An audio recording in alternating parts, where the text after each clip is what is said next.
Ha? Video. Yan. Harap yan eh. Kita niyo. Bye. Nahanap nga kaya ng ilan ang tinatawag na Kain na kain. Fountain of Youth Wala akong sa ano, isang Sarah. tribo sa South Cotabato. Marami lang kasi sa Tatang! lagpas isang Narinig daang yung boses, taon na. I Kain will tayo. survive. Yan ang Sa bawah. dapat na goal nating lahat ngayong may pandemic. Sabaw, Labanan kumaulan. natin Ah. ang coronavirus. Sabaw. Kain. Mababa ang Maulan. ating buhay. Sabaw na mainit. Alam nyo bang sa kabila ng pagkalat ng COVID-19 sa Pilipinas, may Sarap, isang sabaw. lugar sa ating Tagluan. bansa na kasama sa mga nananatiling COVID-19 free. Alis ka dyan, Mas Kurt. kamangha-mangha nito Nakain ang eh. mga residente rito. Umaabot Ito, na dyan, oh. mahigit Mm. 100 taon. Sarap ng o ulam, oh. isa, sentenaryo.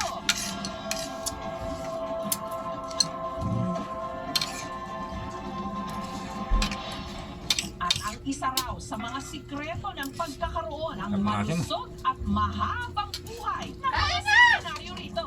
Ang isang Ate mo. mahiwagang Kain na yun bato. dyan! Ang sagradong bato kasing ito, kayang-kaya raw gumamot kahit pa pinakamalubhang sakit. Paano ko ba hindi ka magsasabaw ng isda? Isang oras mula sa Cotabato City, Ano gusto sa bawan? ang barangay Landan. Nasa paanan nito ng So, Mount binigay daw siya Maputo mag- sa bayan ng Puno paksiw. sa South Cotabato, Hindi naman kung paksiw yun, saan tol. namumuhay ang indigenous community na Blaan. Pangat niya yan. Sinula yan eh. Ang mga residente, ang edad, Sinulang sa banat isda. 100 taon. Kahit matanda naman ako. Palagi Sarap ko nga yun, akong sabaw. dala ng mga Gulay. bigat. Yan ang lakas ko pininti. Ginagawa namin, marami pa kami nakita ng bunga ng kahoy. Yan ang inakyat Sige ko. tayo lang dyan. Oh. Nagana, ni mo, buya lang kami mga puno, kamlang, pagtuwa, ikaw ni mo, pagtukali, pagtuwago, kapati ako lang, pagtu, palaman. Ang pinakamatandang residente ng tribong Blaan, si Yabing Masalon Dulo, 105 years old. Yan, ganda na. Pinanganak si Yabing taong 1914. Ibig sabihin, 2 pandemya na sa ating kasaysayan ang Naabutan niya. naabutan. Ano isang, ano pa Si yung Lola isang pandemya? o Yabing, matalas pa rin ang mga mata sa paggawa ng tradisyonal na habik ng mga Bakit ba naman marami yan? na gawa Pandemic. sa abakan. Kaya nga nung Kaya yun, yun, sakit. dumaan na, sa mga tawag nito, kaya nila tagal lang. Pero Baka yung ano, may tuberculosis. edad na Si Kuya Bing, doble ingat siya ngayon. Bahala dito sa manong dito, yung sauce dito.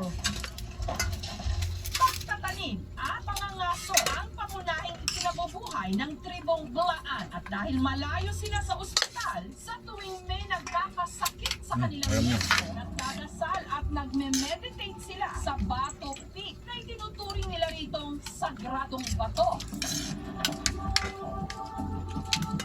Meron ditong 4 na bato na dinadasalan. Ang isa para sa masaganang buhay. Ang ikalawa for success.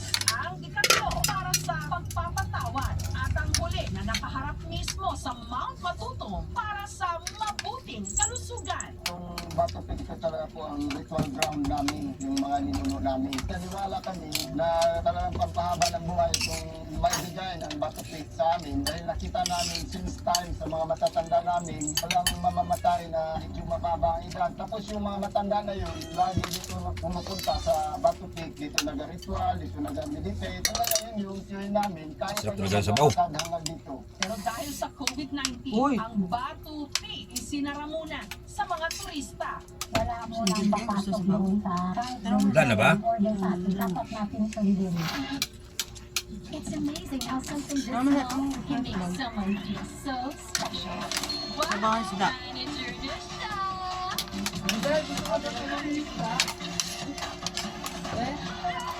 Maya, Troy. Ay, bujog. Kanya na lang naman. Special little moments with a special size cake. Tinula nga, paksiw.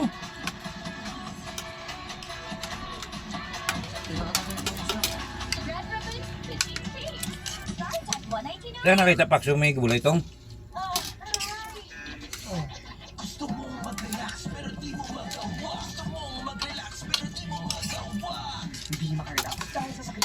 mag-alaksan FR.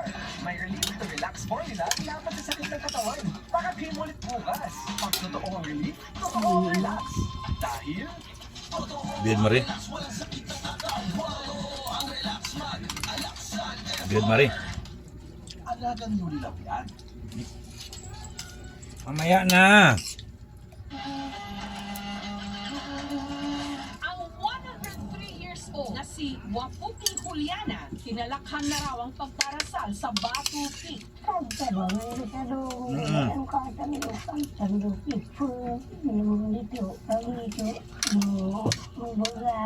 Manyabang buhay. Wala naman pollution dyan. No? Puro puno lang. Walang pollution. Walang kausok-usok.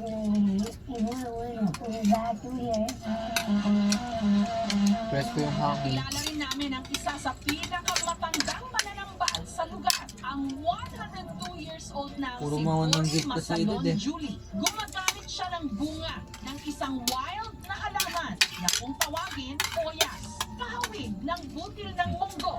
Kuya, ginagawang sing-sing-sing-sing lang yan eh. Kwintas niya ito, Abang pagtaboy tigablam, sa ha? masamang elemento sa paniniwalang gagamot ito ng iba't Sa mga parang kuya na sa nagkukuhog yan. May ito may puti. Marami doon, daanan na din. Itong bahay. Ang dahon ng koyas, sinisigaan sa paniniwalang na itataboy ng usok nito ang virus.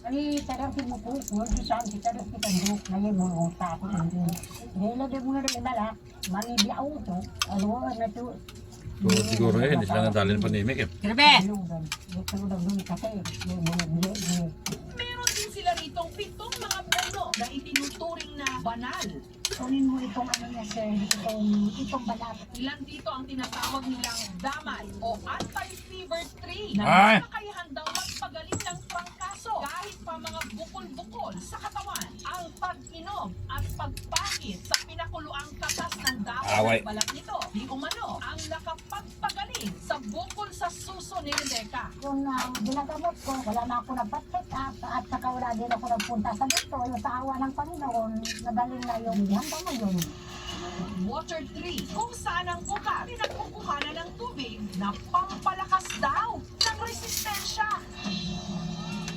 Masarap yung lasa sir, parang may alkaline. Pagka raw, mapapansin mo na medyo titiklop yung paligid ng dahon niya. At paggabi, bubukas yan, lahat ng nutrients o pagkain galing doon sa dahon, ilalabas niya doon sa katawan niya. Putasin mo, sugatan mo yung kanyang balat, doon lalabas yung tubig.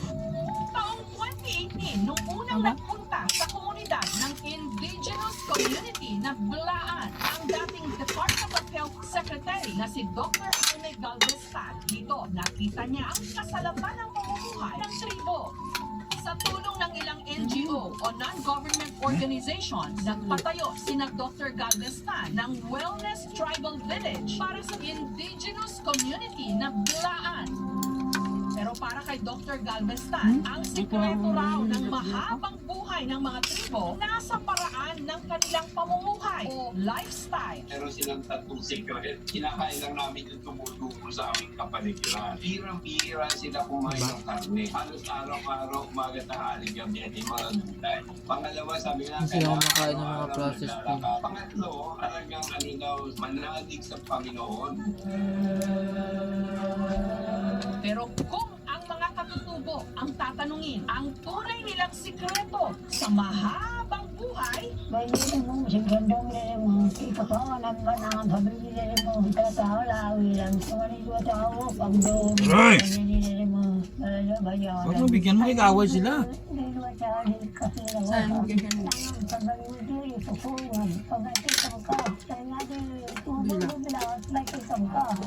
sa totoo lang, hindi naman ito sikreto. Para humaba ang buhay, pahalagahan ang kalusugan at irespeto ang kalikasan. Thank you for watching, mga kapuso. Kung nagustuhan niyo po ang video ito, subscribe na sa GMA Public Affairs YouTube channel. And don't forget to hit the bell button for our latest updates.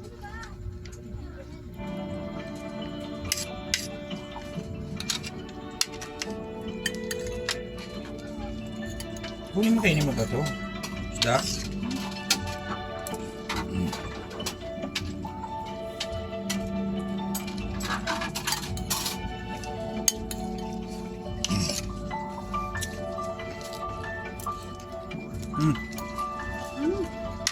Musim ba ito? Ito yung mga kalata bigay sa puso. Kasi ano, ganda yung malambot. Limot mo. Uy, mamaya na.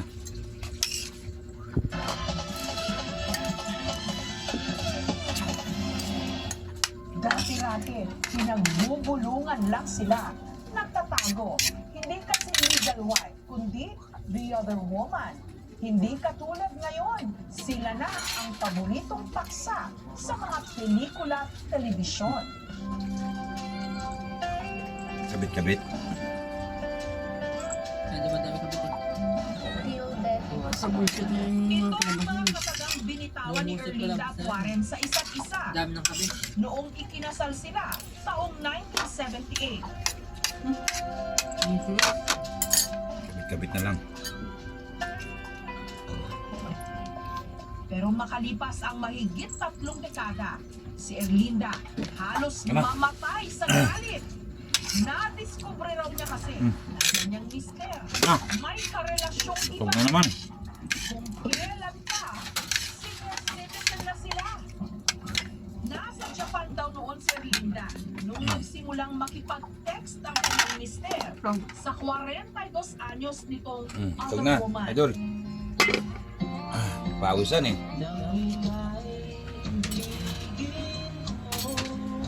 Pag-uwi ni Erlinda sa Pilipinas, Busog na naman. sa text message daw niya ng Ka dyan, Curb. nakikipag-ibigin na pala ang kanyang mister sa ibang babae. Yelo. Sana. Girls, ngayon, busog na. Doon. Busog naman. Yo. Bukas mo talaga, May. Lah, ito balik. Tayo. Basa.